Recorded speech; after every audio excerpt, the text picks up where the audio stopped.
de Orcrim. A vara de Orcrim precisa ser reestruturada, ampliada e, de repente, até desmembrada em uma outra vara de Orcrim para delitos armados. Mas, simplesmente, nós tolerarmos que processos que possuem pluralidade de réus, se alegar uma complexidade, e aí você suportar o argumento de um procedimento, de um processo, de uma ação penal não ser inaugurada depois de 1 ano e 2 meses da prisão do indivíduo, é absolutamente inexplicável e inaceitável, senhores desembargadores, senhoras desembargadoras. Eu não quero ser aqui o latifundiário da verdade, pois nunca fui. Mas, efetivamente, é preciso que, principalmente, a presidência do Tribunal de Justiça olhe com olhos de lince cirúrgicos para a vara de organização criminosa. É insustentável suportar esse cenário de coisas. Até porque não há uma razão de ser que encontre argumentos para encontrar uma razoabilidade numa demora tamanha como esta. Assim, senhores, se até o céu tem limite, após o céu existe a estratosfera, a mesosfera, é preciso haver também um limite dessa concepção de razoabilidade. É absolutamente necessário que tenhamos essa concepção. O paciente do presente habeas corpus, o senhor Danilo, é primário, modelares antecedentes, pai de um filho menor autista, que se encontra com sua genitora, que está em prisão domiciliar, e ele está há 1 ano e 2 meses confinado, sem que a instrução tenha sido inaugurada. Pouco importa se vão marcar para daqui a pouco, para amanhã, se é que não já marcaram. Mas é assustador, é preocupante nós nos depararmos com um procedimento desse tipo. E aqui eu não vou entrar no meandro do mérito, do conteúdo, da denúncia, porque hoje em dia, para você rotular alguém e dinamitar a honorabilidade desse alguém, se você quer tisnar a honra de alguém, é só dizer que ele é faccionado, que ele pertence à facção A, B, C, D, E. Eu já atuei em vários procedimentos onde se quis um lado adversário do outro rotular alguém de integrante de uma facção quando ele nunca foi. Quando ele nunca foi. Eu estava num condomínio recentemente e disseram, tem um cara de uma facção que mora aqui. Aí depois foram descobrir, não, que ele era vendedor de soja lá no Mato Grosso. É muito fácil disseminar. As acusações pinocchianas, elas pegam, infelizmente. É aquela antiga versão de que uma mentira dita 1000 vezes se transforma numa verdade. E aqui quiseram dizer que o Danilo fazia parte de uma facção que foi para outra, que mudou, como quem muda de time, como quem muda de camisa de futebol. Mas, senhores julgadores, eu rogaria a vossas excelências, nessa conclusão, nesse meu arremate, de que tenhamos essa compreensão. E eu confio na coragem da desembargadora Lira, na coragem do desembargador Carneiro, da desembargadora Nóbrega, que irá participar dessa votação, bem como, obviamente, dos demais desembargadores, o presidente Mário Parente, desembargadora Lígia, e todos os que compõem essa primeira colenda Câmara Criminal. Mas é preciso ter coragem. Aristóteles dizia que a coragem é a maior das virtudes humanas. Quando foi questionado, talvez a maior virtude seja a gratidão, o discípulo dizia, e ele disse, não, até para se ter gratidão é preciso ter coragem. E o outro discípulo questionava Aristóteles e dizia, não é a gratidão, é a hombridade, é a probidade, que é a principal virtude. E Aristóteles dizia, não, até para se ser probo, se ser reto, retilíneo, tem que se ter coragem. Portanto, a coragem é a principal de todas as virtudes. E é, na minha concepção, a principal virtude de um julgador. É a principal virtude de um magistrado, de uma magistrada. É a coragem. E a coragem, principalmente, de reconhecer os equívocos. Os equívocos que, agora, no caso concreto falando, a vara de Orcrim tem praticado, repito, não intencionalmente. A desídia estatal não pode ser arremessada no espinhaço do paciente. E a desídia estatal está verificada aqui, neste caso concreto, neste caso em Testilha, porque é inescondível, é indisfarçável a verificação do excesso de prazo. E não se venha falar em renovação de pedido, porque, na verdade, o excesso de prazo ele se renova, ele se verifica, ele se reverifica. Daí porque a razão do manejo do presente remédio heróico, modelarmente elaborado pelos diletos colegas Bruno Chacon e Acácio Júnior, onde também o meu dileto colega de escritório, doutor Holanda, teve o privilégio de despachar com a desembargadora Lira, com o desembargador Carneiro Lima, com a desembargadora Nóbrega nas oportunidades de despachar os memoriais que foram apresentados. Dito isto, excelências, considerando que o juízo de planície inegavelmente comprometeu a verificação deste excesso de prazo, é que vimos rogar a concessão da ordem para buscar uma alternativa, de repente, uma concessão de medidas cautelares para que o senhor Danilo possa, como arrimo de família, se juntar à sua esposa e ao seu filho menor autista, sendo ele, repito, primário e portador de modelares antecedentes, sem antes relembrar que, se ainda condenado for, fatalmente, o regime de cumprimento de pena sequer seria o fechado. Talvez, com muito esforço, o semiaberto. Então, excelências, essa é a manifestação da defesa e agradecemos a cortesia da atenção por quem nos ouviram. Muito obrigado. Agradecemos também, doutor Leandro Vasques. Com a palavra, o Ministério Público, por igual tempo. Excelentíssimo senhor presidente, senhora relatora e demais componentes dessa Câmara Criminal, respeitabilíssimo advogado Leandro Vasques, Antônio Holanda II, Bruno Chacon e seu sócio, que eu não recordo aqui o nome. Eu vou para acompanhar aqui o que está dormitando nos autos da manifestação por escrito, procedida pela Procuradoria. Habeas corpus com pedido liminar. Artigo 2º, parágrafo 2º e 3º da Lei 12.850/13. Liminar indeferida. Excesso de prazo na formação da culpa. Ausência de elementos que sustentam a segregação cautelar. Condições subjetivas favoráveis ao paciente e possibilidade de aplicação de medidas cautelares diversas. Não conhecimento.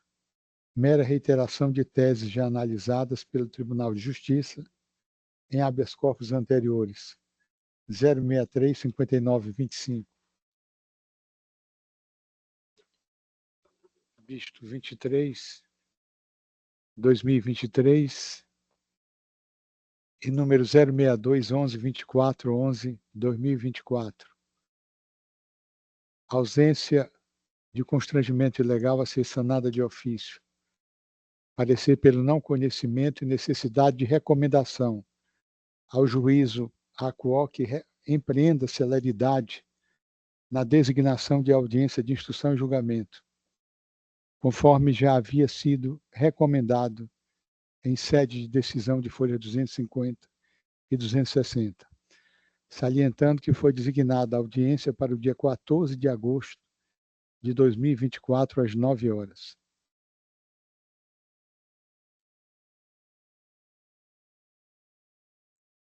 Eis a manifestação.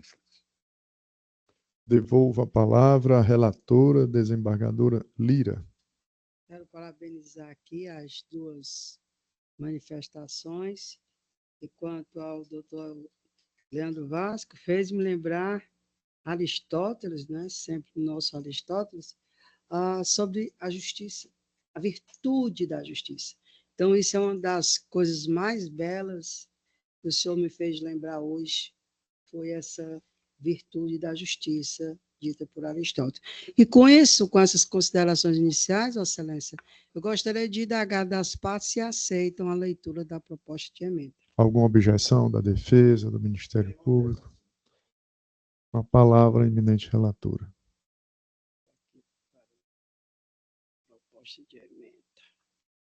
Direito penal e processual penal, habeas corpus, organização criminosa, artigos 2º, parágrafo 2º e 3º da lei, e aqui está, ninguém está dizendo que houve uma organização criminal, da lei 12.850, de 2013. Decisão que manteve a prisão cautelar. Mérito. Alegação de excesso de prazo para a conclusão da instrução criminal. Como bem disse aí o digno procurador, não configurado. E, nesse caso, o processo é complexo, tem 8 tem 8, e como bem lembrou o doutor, o que foi despachar comigo, que foi o doutor Holanda, esse processo são vários habeas corpus, e ele, realmente, um deles, que eu determinei, é o primeiro, o desmembramento, foi determinado o desmembramento por conta disso, de dizer que eram muitos réus, determinei o desmembramento, e quando foi no outro habeas corpus, que foi colocado, Vossas Excelências tinham interposto perante o STJ, do colegiado, do nosso colegiado, e o STJ confirmou confirmou a decisão dessa primeira Câmara. E, continuando, necessidade de expedição de cartas precatórias e desmembramento dos autos para fim de celeridade. Aplicação da súmula 15 do Tribunal de Justiça do Ceará, nova audiência de instrução e julgamento marcada para data próxima, 14 de julho, estamos quase terminando julho, precedente deste sodalício e do STJ. 2. Alegação de que a custódia cautelar não está fundamentada no artigo 312 do CPP, não configurado, prisão mantida para garantia da ordem pública diante da gravidade concreta da conduta delitiva. 3. Condições subjetivas favoráveis e relevância, procedência do STJ. 4. Presentes a contemporaneidade dos motivos ensejadores da prisão ante a permanência do risco à ordem pública, precedente do Supremo Tribunal Federal. 5. Medidas cautelares diversas da prisão que se mostram inapropriadas, precedente do STJ e deste sodalício, ordem conhecida e denegada. 1. Cuida de habeas corpus com pedido de liminar, impetrado por Bruno Chacon Brandão, em favor de Danilo de Souza Rios, contra ato do juiz de direito da Vara de Delitos da Organização Criminosa da Comarca de Fortaleza, que manteve a prisão preventiva do paciente pela suposta prática do delito do artigo 2º, parágrafo 2º e 3º da Lei 12.850/13, conforme consta a súmula 138 a 140 do pedido de relaxamento de prisão. 2. A parte pleiteia a soltura do paciente, a fim de que aguarde julgamento do mérito da impetração, sustentando 1. Excesso de prazo para o encerramento da instrução, estando o paciente preso há quase 1 ano, sem que a instrução tenha sido concluída. 2. Ausência de requisitos para a prisão do paciente, não estando a Constituição balizada no artigo 312 do CPP, conforme folhas 10. 3. Condições subjetivas favoráveis, indicando que o paciente é primário, de bons antecedentes, com residência e profissão definida, as folhas 6 e 4, ausência de contemporaneidade dos fatos, que ensejaram a custódia à vista a data de 2021, conforme folha 5. Alternativamente, roga pela aplicação de medidas cautelares diversas. 3. Da tese de excesso de prazo para a conclusão da instrução criminal. Aqui eu trago à baila uma jurisprudência do STJ, que, aspas, o excesso de prazo não resulta de mero critério matemático, mas de uma ponderação do julgador, observando os princípios da razoabilidade e proporcionalidade, levando em consideração as peculiaridades do caso concreto. E esse é o ponto, a peculiaridade do caso, que inclusive foi desmembrado, os citados eles desmembrou, e os não citados, conforme o doutor Holanda mencionou. A evitar o retardamento injustificado da prestação jurisdicional. E aqui é do STJ, do 15 do ministro Jesuíno Assalto, da 6ª turma, julgada em 12 de 12 de 23. 3.1. Desse modo, ressalto que já foram impetrados 3 habeas corpus em favor do paciente, inclusive em relação à tese de excesso de prazo. O primeiro habeas corpus, de número 063-0333, dígito 38.2020.8.06, uma série de 4 zeros, o colegiado da primeira Câmara Criminal do TJCE, no caso da nossa Câmara, em 30 de agosto de 2023, conheceu parcialmente o RIT e, na parte conhecida, denegou a ordem devido à presença dos requisitos para a prisão do paciente, tendo sido esse entendimento da nossa primeira Câmara mantido pelo Superior Tribunal de Justiça, no agravo regimental do habeas corpus 85, 25, 32 do Ceará.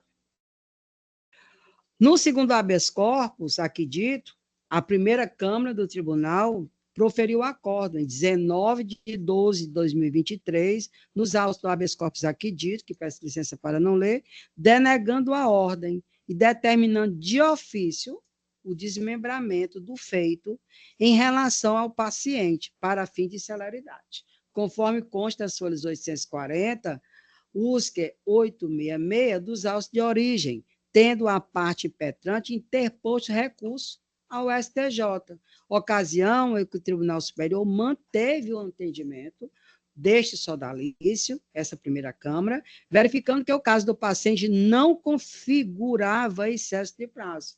Isso é o STJ. Haja vista a complexidade do feito, conforme o STJ aqui, na decisão que transitou em julgado em 24 de maio de 2024.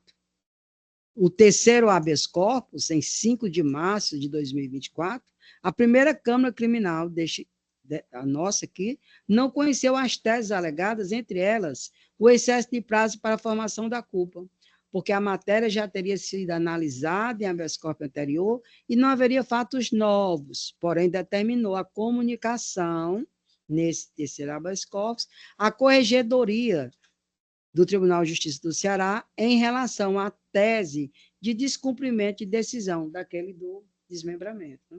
De decisão do tribunal, sendo relevante mencionar que o juiz Acol informou que teve acesso à decisão do habeas corpus aqui dito apenas em 11 de março de 2024, por uma possível falha no controle do malote digital, e determinou, aqui em negrito, a separação dos processos, diz o juiz, de modo que os autos de origem continuassem a instrução em face do paciente e dos corréus, Antônio Alves Brandão, Expedito Viana de Mello e Rado Cirineu Alves, que, conforme o doutor Holanda, eram somente esses que tinham sido citados, os demais ainda não tinham sido citados.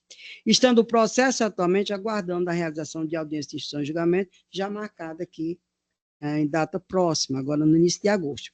3.4. Assim, apesar do paciente estar preso desde 16 de junho de 23, conforme consta as folhas 350 dos autos, o pedido de prisão preventiva na análise dos autos revela, neste momento processual, que a tramitação ocorre dentro da razoabilidade de tempo esperado, todavia marcada pelas suas peculiaridades, não havendo qualquer elemento de prova que evidencie desídia dos órgãos estatais na condução do feito, razão pela qual não prospera a alegação da parte impetrante.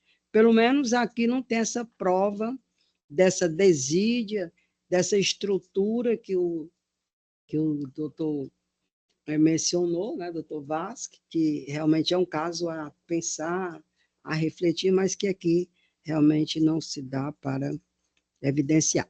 3.5. Como mencionado anteriormente, o caso em comenta é complexo, porque foi ofertado contra 8 acusados suspeitos, e aqui são suspeitos, ninguém sabe se integram, as principais organizações criminosas do estado do Ceará, como Massa e Comando Vermelho. Foram ajuizados 7 incidentes nesse processo.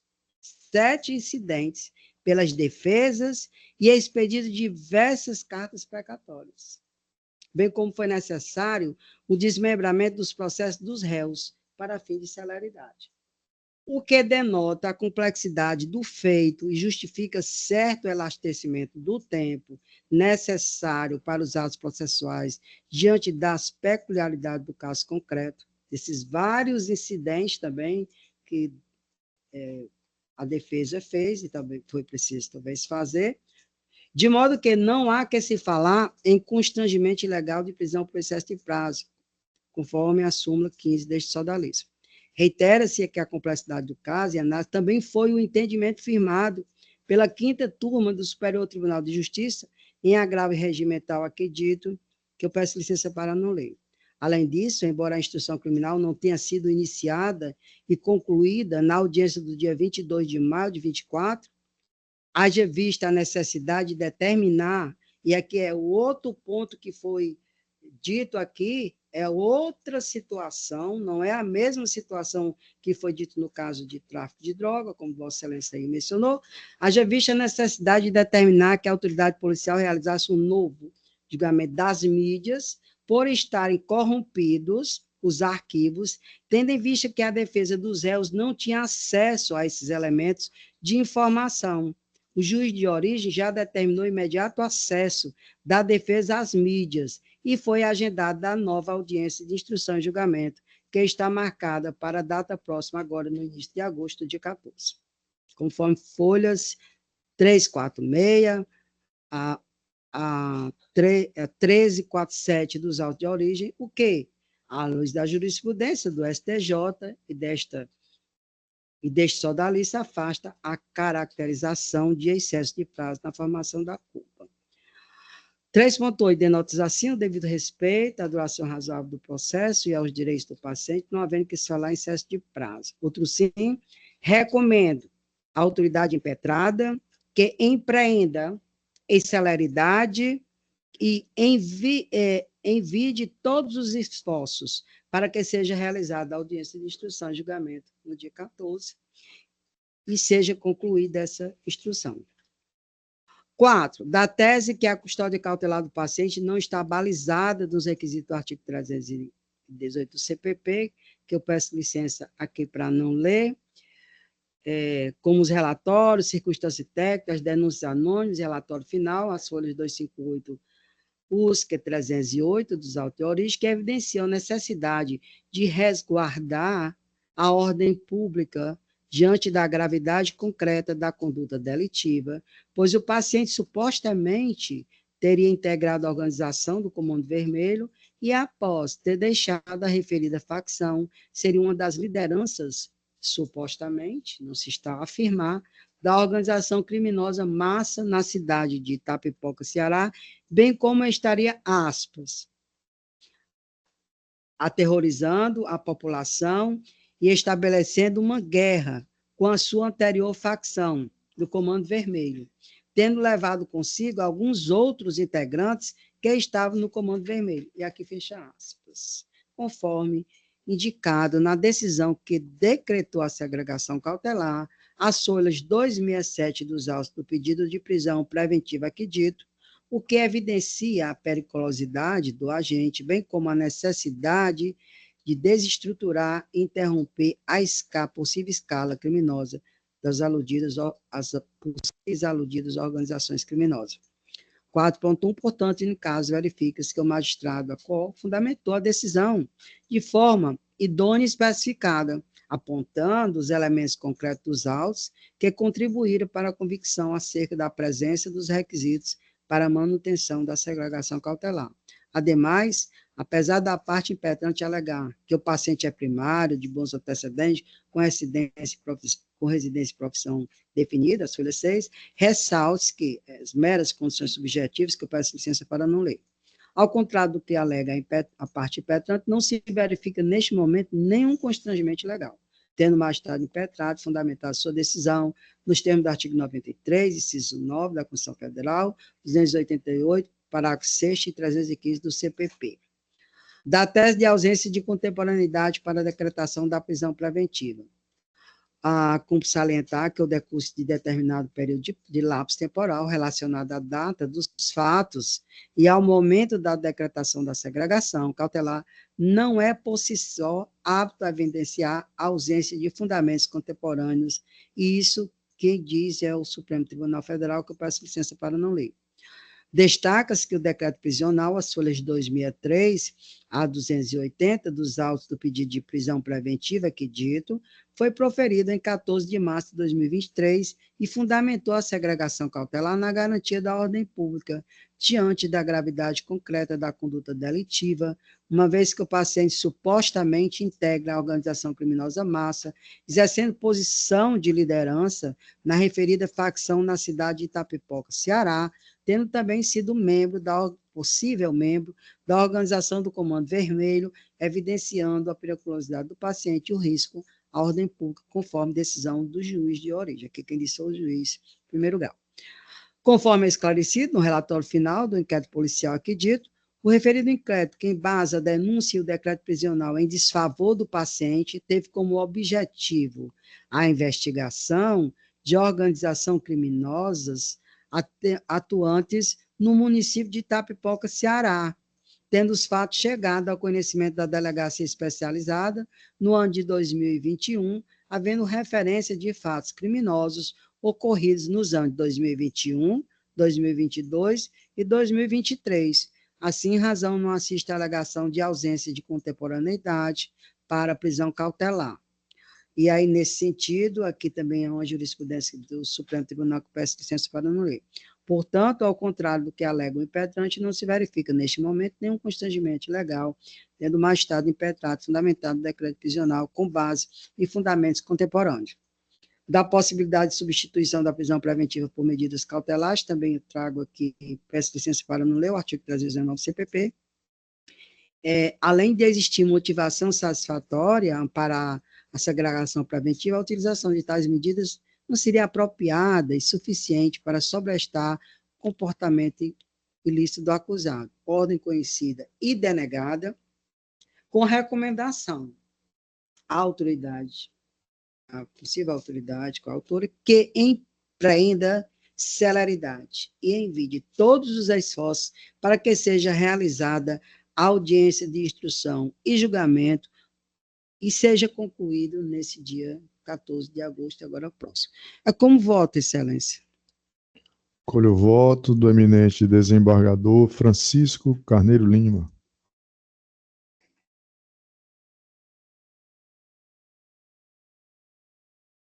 Excelência, eu vi atentamente o voto da desembargadora relatora e a despeito da excelente defesa apresentada pelo doutor Leandro Vasques, eu acompanho a relatora.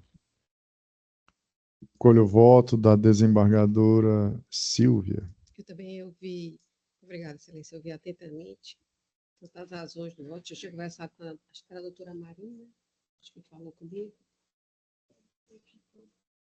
Acho que foi. E a gente até conversou a respeito realmente da situação das varas de organização criminosa VDOCs, que a gente chamou. Mas eu vi detalhadamente o voto aqui da minha colega, já tinha visto, né, e aqui acompanhei novamente, olhando cada ponto em particular, e eu vou acompanhar o voto da colega nesse momento. Eu acho que deve ser denegada, com a recomendação proposta. Proclamo o resultado. A primeira Câmara Criminal, por unanimidade de votos, conheceu do habeas corpus para denegá-lo nos termos do voto da relatora. Agradecido também. Bom, passamos agora ao julgamento dos processos de pauta, na sequência das sustentações. Passamos para o julgamento da apelação criminal de número 129 do roteiro. Eu faço uma proposta, não sei se atende a pretensão da desembargadora Lília, que nos falou antes do início da sessão, que precisa se ausentar às 18 horas, né, em razão de uma necessidade. E então, se a desembargadora Silvia aceitaria, e a desembargadora Lira também, né, de trocar, já que já são 17h33, eu não sei se daria tempo de julgar mais um da desembargadora Lira. Se fosse o caso, colocaríamos mais um dela, e o da desembargadora Silvia seria julgado em seguida. Faria só essa alternativa, para ver se julga mais um da desembargadora Lira. Não sei se atende.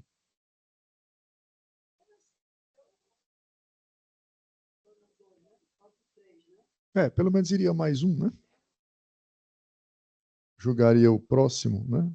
Da desembargadora Lira. E aí, a desembargadora se ausentaria e nós passaríamos para o processo da desembargadora Silva. Não tem nenhum prejuízo, porque a desembargadora Lira não vota nos de relatoria da desembargadora Silva, então não há nenhum prejuízo. Por isso que eu estou fazendo a sugestão. Exatamente. Seria um a menos adiado. Os demais seriam adiados. Pode ser? Então, para que nós também possamos dar uma satisfação, né, às pessoas interessadas e não ficarem aqui aguardando um processo que será adiado, nós só teremos condições de julgar mais um processo da desembargadora Lira, que é o que eu vou chamar agora. É o do item 97 do roteiro. Os demais em que a desembargadora Lira é relatora ficam adiados por força da necessidade que ela tem de se ausentar da sessão às 18 horas, né? Então, adiados ficam os processos do item 99 do roteiro, de relatoria da desembargadora Lira, e também dos itens 98,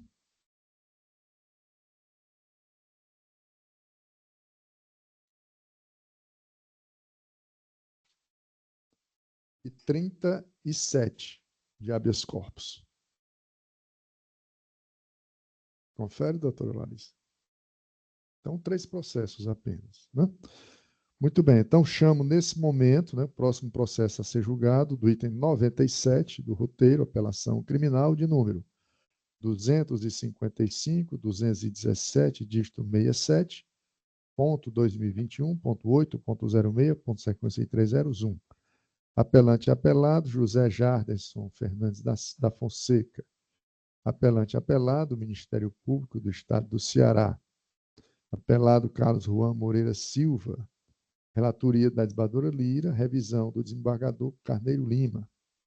Conceda a palavra à eminente relatora. Gostaria de indagar, Excelência, se dispensa a leitura do relatório. Me reporta Sua Excelência, doutora Jéssica Maria Rodrigues de Lima, inscrita para fazer sustentação oral e ao Ministério Público, para saber se tem algo a opor. Da nossa parte, não. Então, de pronto, já concedo a palavra a Sua Excelência, a doutora Jéssica Maria Rodrigues de Lima. Fala. Perdão, quem recorreu foi o Ministério Público. Perdão, então. Então, o doutor Alcides, né, perdão, retificando, como recorrente o Ministério Público, com a palavra para apresentar as razões de sustentação oral. Eu vou me ater aqui à ementa para ser o mais possível breve. Excelentíssima senhora relatora, desembargadora Lira Ramos, senhor presidente, demais componentes dessa corte, e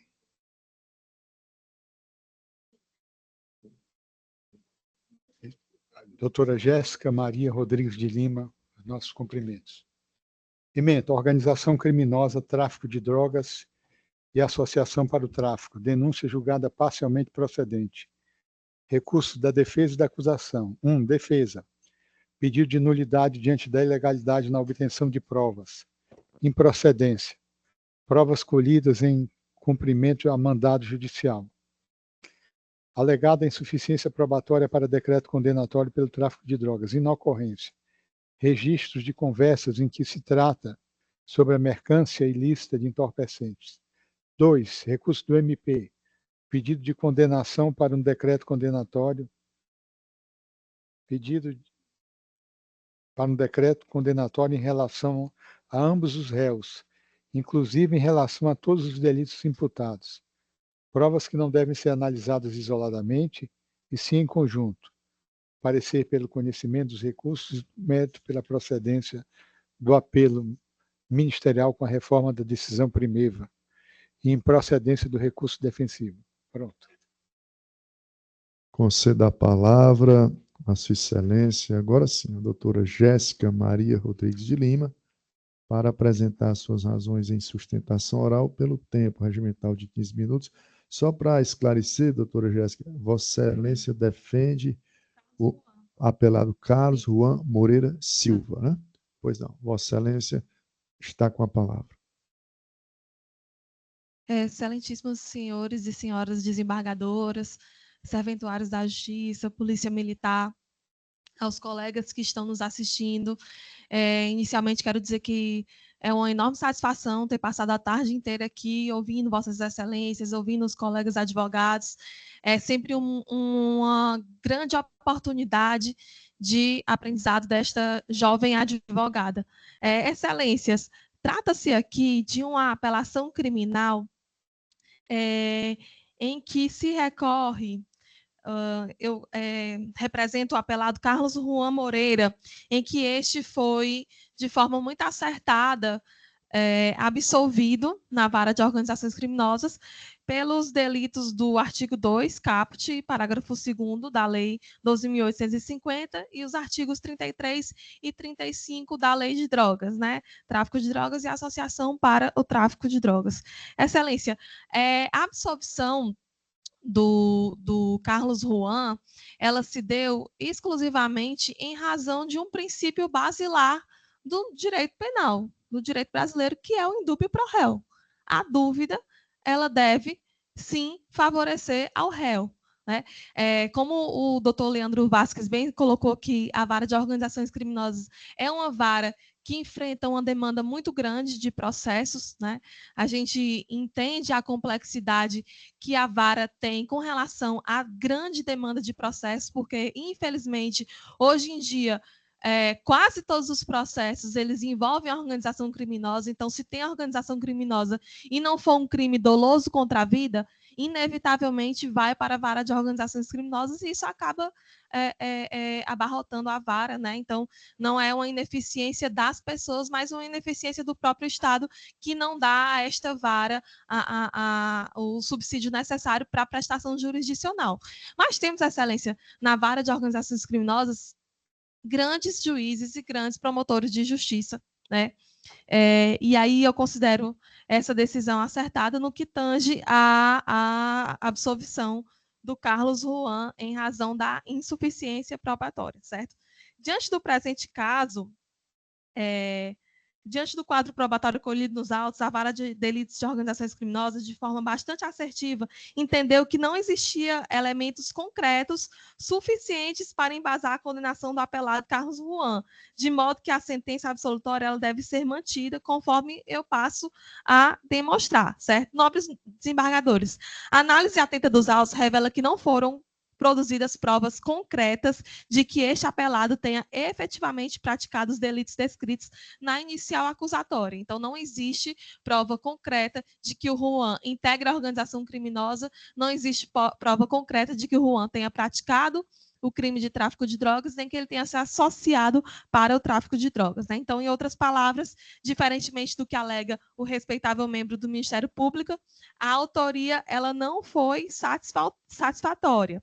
Inicialmente, é importante pontuar que o Ministério Público, no curso da ação penal, não logrou êxito em apresentar testemunhas que corroborassem com a tese acusatória. Certo? Então, temos o interrogatório aqui dos dois correios, do José Janderson, e do Carlos Juan, que desconhece os apelidos, né, de Pete e de Leôncio, eles sequer se conhecem, né? E aí, com perdão da redundância, não teria nem como formar uma organização criminosa de acordo com o que estabelece a lei de organizações criminosas, porque temos aqui duas pessoas que sequer se conhecem. Não ficou em nenhum momento comprovado qual seria a atuação de um e de outro dentro dessa organização que deve ser estruturada, hierarquizada, com o fito com a intenção de receber qualquer vantagem que seja. Verifica-se que, a partir do interrogatório dos apelados, não é possível provar de forma inequívoca a autoria dos delitos. Certo? Então, o processo penal, não é demais a gente falar que ele precisa, para uma condenação, que existam provas concretas, provas robustas, um conjunto probatório robusto e que dê a certeza de que os corréus no caso, o Carlos Juan, ele integre a organização criminosa, ele faça venda de tráfico de drogas e que ele pratica o artigo 35 da Lei de Drogas, certo? Na realidade, o Coronel José Janderson é categórico ao afirmar que sequer conhece o apelado. Então, já no que diz respeito aos dados extraídos do suposto celular do apelado, verifica-se que não há nenhum indicativo de que Carlos traficava ou integrava a organização criminosa. As supostas conversas apresentadas pela acusação em sede de memoriais em razão de apelação não foram aptas para demonstrar qualquer prática ilícita por parte deste apelado. Isso porque, excelências, analisando as conversas, não é possível constatar com certeza que o apelado está falando da venda de drogas. Do mesmo modo, nas conversas colacionadas pelo próprio órgão acusador, em nenhum momento há qualquer tipo de menção ao Comando Vermelho ou a qualquer outra organização criminosa que seja. Não foram encontrados fotos de drogas, tampouco conversas que comprovem com concretude necessária que o apelado traficava drogas, integrava a organização criminosa ou se associava com outras pessoas. Além disso, é importante frisar que este acusado, ele negou em juízo que o celular apreendido era de sua propriedade, certo? Portanto, analisando as provas mínimas juntadas no Ministério Público, resta evidente que não existe prova capaz de reformar essa decisão absolutória. Lembrando, excelências, que todas as decisões das varas de organizações criminosas, elas demoram muito tempo para sair.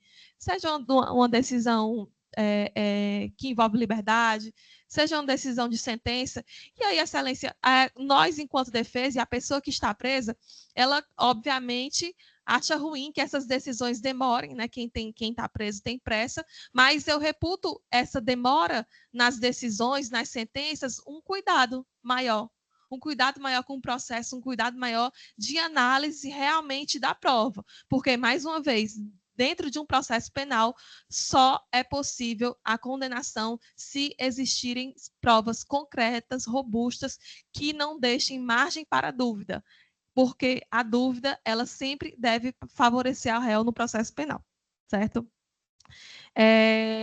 Portanto, as mínimas provas juntadas pelo Ministério Público, resta evidente que não existe prova para reformar a sentença, certo? Com relação à manutenção da absolvição do artigo 33, como demonstrado, existe uma carência probatória nos autos que vislumbra um entendimento não diferente da absolvição.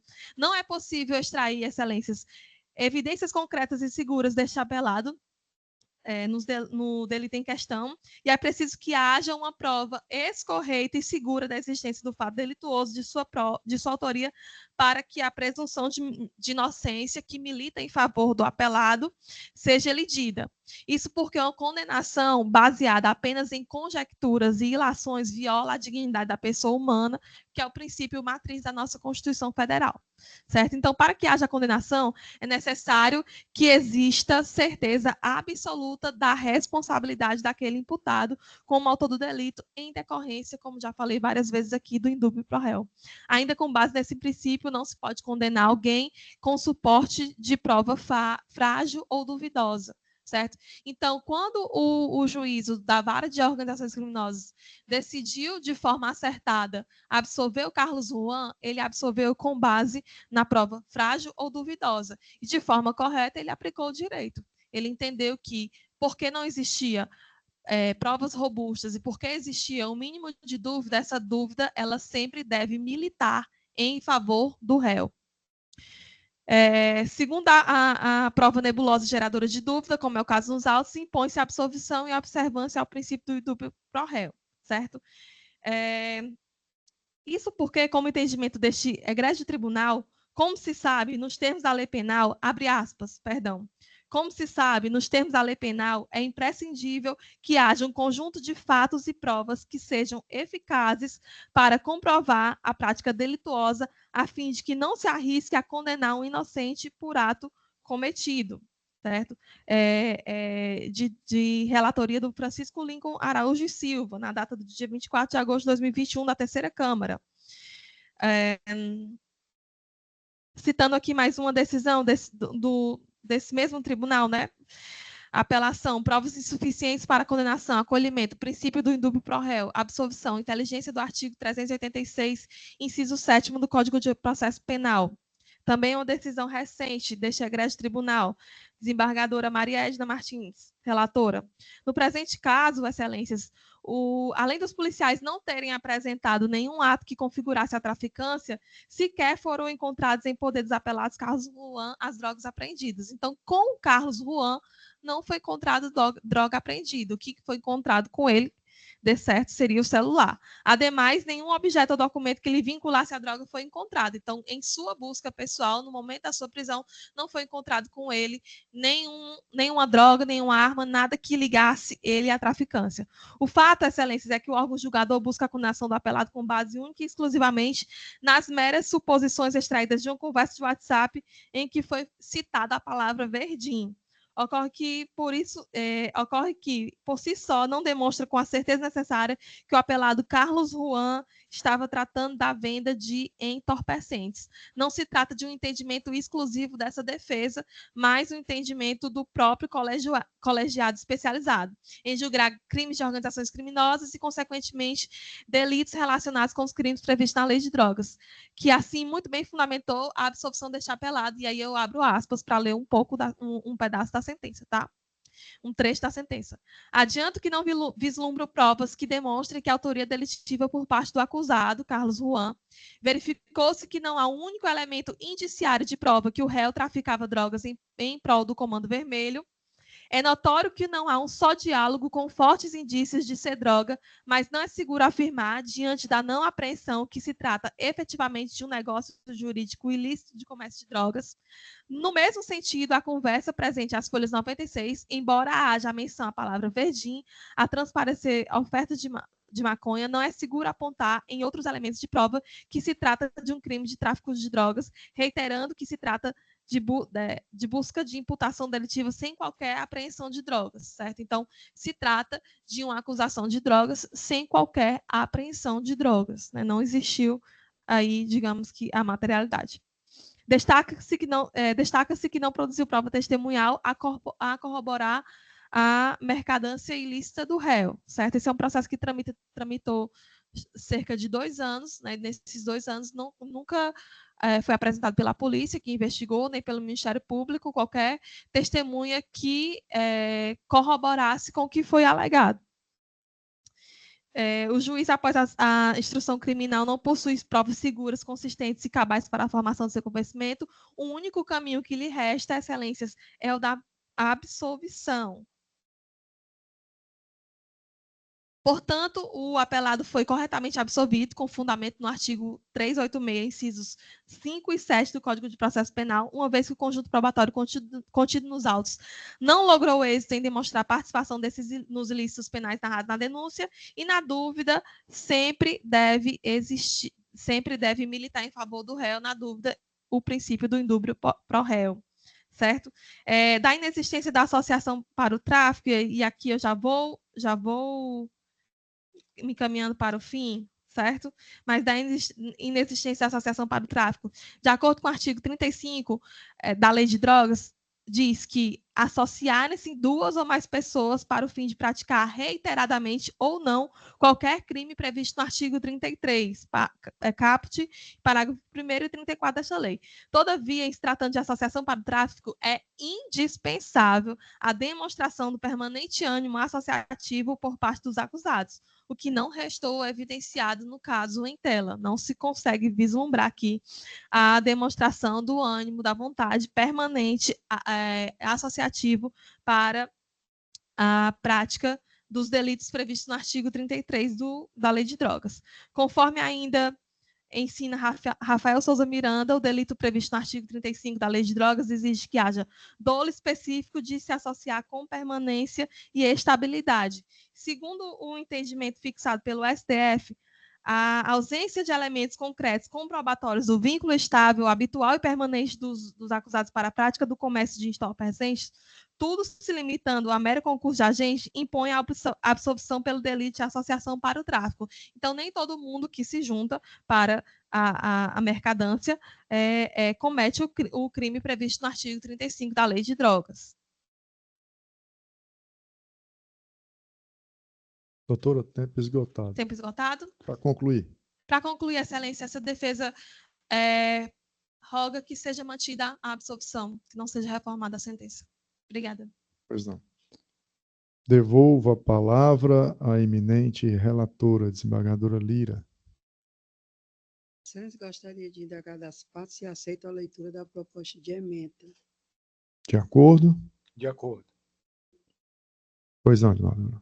Menor e processual penal, apelação, sentença condenatória contra o tráfico de drogas, artigo 33 da Lei 11.346. E aqui eu vou o recurso e a defesa do réu Jales, que não interessa. Aqui no ponto 2,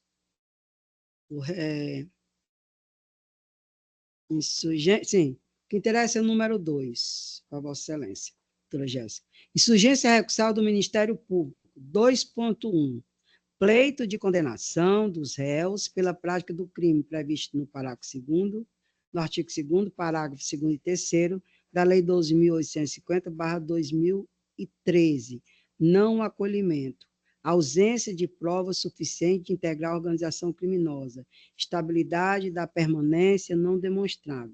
Precedente desse sodalício. 2.2. Pedido de condenação dos réus pela prática de crime previsto no artigo 35, inocorrência, inexistência de comprovação de estabilidade e vínculo da tarefa de cada um dentro do grupo, precedente desse sodalício. E aí vem o que interessa a Vossa Excelência, 2.3, pleito de condenação do réu Carlos Juan Moreira da Silva pela prática do crime previsto no artigo 33 da Lei 11.343/2006, ausência de prova da materialidade e autoria. E aqui eu estou mantendo a sentença, neste ponto. 3. Análise de ofício da dosimetria, natureza e quantidade da droga, que não podem ser dissociados, artigo 42. E os recursos reconhecidos e não providos, que o de Vossa Excelência foi do Ministério Público, não é isso, do Juan? Então, não foi provido do Ministério Público, os recursos foram conhecidos, mas nenhum dos recursos foram providos, inclusive do Ministério Público. E aqui cuidam os autos dessa apelação, e vamos aqui para as razões razões recursais em que o Ministério Público do Estado do Ceará sustenta a existência de provas de autoria e materialidade delitiva, pugnando pela 1. Condenação do réu José Janderson pela prática do crime do artigo 2º, parágrafo 2º e 3º, e artigo 35, 2, que é o ponto. Condenação do réu Carlos Juan Moreira da Silva pelos delitos capitulados no artigo 2º, caput, parágrafo 2º da Lei 12.850/2013, no caso, organização criminosa, e artigos 33 e 35 da Lei 11.347/2006. E aqui aqui é a insurgência recursal do Jandas, que eu vou passando. Vamos lá. E aí... pronto. 11. Não se verifica ilegalidade na abordagem policial dos acusados, uma vez que os policiais que se encontram em patrulhamento da rotina, percebendo os réus em atitude suspeita. Assim, os policiais abordaram-nos, ocasião em que se identificaram como Carlos Juan Moreira da Silva e José Janderson Fernandes Fonseca, momento em que os policiais constataram que havia mandado de prisão em aberto contra o réu recorrente, de modo que a busca pessoal traduziu o exercício regular da atividade investigatória promovida pela autoridade policial e, por conseguinte, a apreensão dos objetos que estavam com os réus e o ingresso no local ainda em construção, que os policiais viram os réus saindo, não se revelam legais. E aí eu peço licença para não ler a jurisprudência, número 12. Nesse contexto, verifica a inexistência de vício a ser declarado, tendo em vista que a ação policial teve início, e aí, diante desse cenário, posso reconhecer a validade das provas, aí do pleito de 15, do pleito de absolvição do crime de tráfico de droga, em que pese defende o recorrente a ausência de provas aptas a embasar uma sentença condenatória, analisando os recursos, o recurso depois verifica que não assiste razão ao réu recorrente, no caso. E aí eu peço licença para anular a jurisprudência da terceira turma do Supremo Tribunal Federal e diante desse cenário, filiando seu entendimento firmado pelo Supremo Tribunal Federal, infere-se a falta de apreensão de entorpecentes, não conduz necessariamente à inexistência de provas. E aí, deixa eu ver aqui do réu Juan, verifica, vamos lá, vamos caminhando. 23. Ademais, merece destacar que o réu, em seu interrogatório, não encontra qualquer amparo probatório. Da insurgência recursal do Ministério Público, nesse ponto, sustenta em síntese a existência de provas da autoria de materialidade, aqui do Carlos Juan, pelos delitos capitulados, como já disse, 33 e 35. Pleito de condenação do réu de Carlos Juan Moreira da Silva pela prática do crime previsto no artigo 2º, parágrafo 2º e 3º da Lei 12.850/2003. O Ministério Público alega a existência de provas suficientes capazes de sustentar a condenação dos delitos de integrar a organização criminosa e de associação para o tráfico. No que diz respeito ao crime de organização criminosa, peço licença aqui para não ler a associação. Vamos. 17. A figura da organização criminal, também peço licença para não ler. Também peço licença para não ler o doutrinador Renato Brasileiro Lima, do que daí diz isso aí. E vamos caminhando. O magistrado da COR, considerando que os dados extraídos do aparelho celular não revelam elementos seguros, isso é o 29, que explicitem que os acusados efetivamente promovam ou integram a organização criminosa Comando Vermelho, entendeu pela absolvição. Em relação ao delito de participação à organização criminosa, artigo 2º da Lei 12.850/2013, com fundamento no artigo 386, inciso 6 do CPP. No caso em apreço, observa que os elementos de prova dos fatos, os acusados recorrentes, realizando a simbologia do Comando Vermelho e trechos fazendo alusão à organização criminosa extraída dos celulares, não é suficiente a justificar a sua condenação, no caso do réu Juan.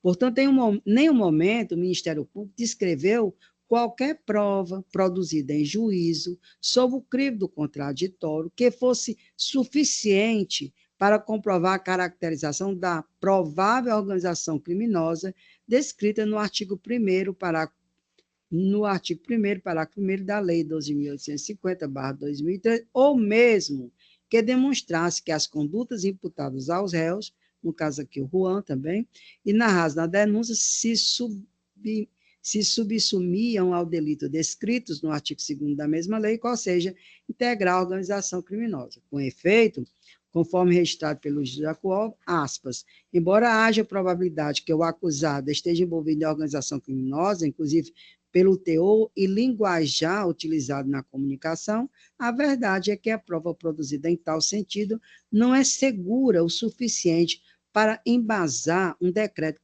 condenatório. Fecha aspas, folhas 383. Número 32. Desse modo, não é possível cogitar-se de organização criminosa, justamente porque a sua estrutura mais complexa, intensificada como previsto no artigo 1º, parágrafo 1º da referida lei, exigiria um standard probatório qualificado que nem de longe veio os autos. Assim, registro que não foram produzidas provas nestes autos, sobretudo em juízo da existência efetiva da suposta organização criminosa, e nem mesmo de que os réus, no caso de Juan, integrassem de forma estável e permanente a organização criminosa.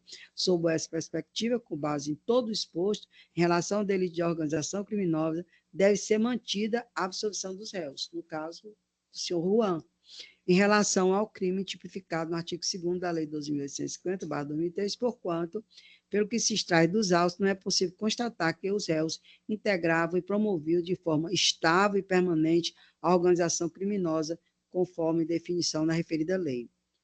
E aqui há o pleito de condenação de Carlos Juan Moreira pela prática prevista no artigo 35. Em relação ao delito de associação para o tráfico de drogas, também não merece acolhimento nesse outra vertente, o pedido de condenação dos réus da associação, pois não restou devidamente comprovado, no caso também do seu Juan, o vínculo permanente estável entre os réus para a prática do delito de tráfico de drogas, não se prestando a configurar o crime a mera reunião ocasional, conforme precedente pacífico desta Câmara Criminal da nossa relatoria, que eu peço licença para não ler. Conforme registrado na sentença, Oliveira Gastado, não há comprovação da estabilidade do vínculo, a divisão de tarefas de cada um do grupo, o elemento subjetivo específico dos acusados, dentre outras circunstâncias essenciais ao delito de associação para o tráfico, conforme consta, fecha aspas, conforme consta as folhas 396, motivo pelo qual a manutenção da sentença é medida que se impõe. Pleito de 36. Pleito de condenação do réu Carlos Juan Moreira da Silva pela prática do crime previsto no artigo 33. Também não prospera a alegação do Ministério Público quanto à existência de prova suficiente a condenar o réu Carlos Juan Moreira da Silva pela prática do crime previsto no artigo 33. Nesse sentido, colaciono parte da sentença vergastada, a qual agrego ao presente voto. Que aí eu peço licença para não ler, mas só alguma coisa. Diz o juiz: após a devida instrução do feito, verificou-se que não há um único elemento indiciário de prova de que o réu traficava drogas em prol do Comando Vermelho. Fazendo uma análise das conversas captadas, mormente as presentes, é notório que não há um só diálogo com fortes indícios de ser droga, mas não é seguro afirmar diante da não apreensão. E aí vai a questão da sentença, nesse sentido, absolvendo os réus. E aí, se o juiz, após a instrução, não possui provas consistentes, cabais para a formação do convencimento, o único caminho que lhe resta é a absolvição do juiz de primeiro grau. Desse modo, diante da existência de prova de materialidade do fato, individualizada da denúncia, a sentença não merece reforma quanto à absolvição do réu Carlos Moreira Juan. E aqui vem da dosimetria e vamos caminhando, que eu acho que os recursos conhecidos e não providos e ex officios e redimensionada a pena privativa de liberdade. É como voto, excelência. Colho o voto do desembargador Francisco Carneiro Lima. Eu acompanho a relatora, excelência. Como voto a desembargadora Silvia Soares de Sanóbrega. Eu também vou acompanhar. Proclamo o resultado. A primeira Câmara Criminal, por unanimidade de votos, conheceu dos recursos, não dando-lhes provimento, porém redimensionando de ofício a pena aplicada. Eu proponho aos eminentes pares nós darmos uma suspensão nos trabalhos por 10 minutos, né? E retornamos logo em seguida. E solicito que fique interrompida a gravação. Ok?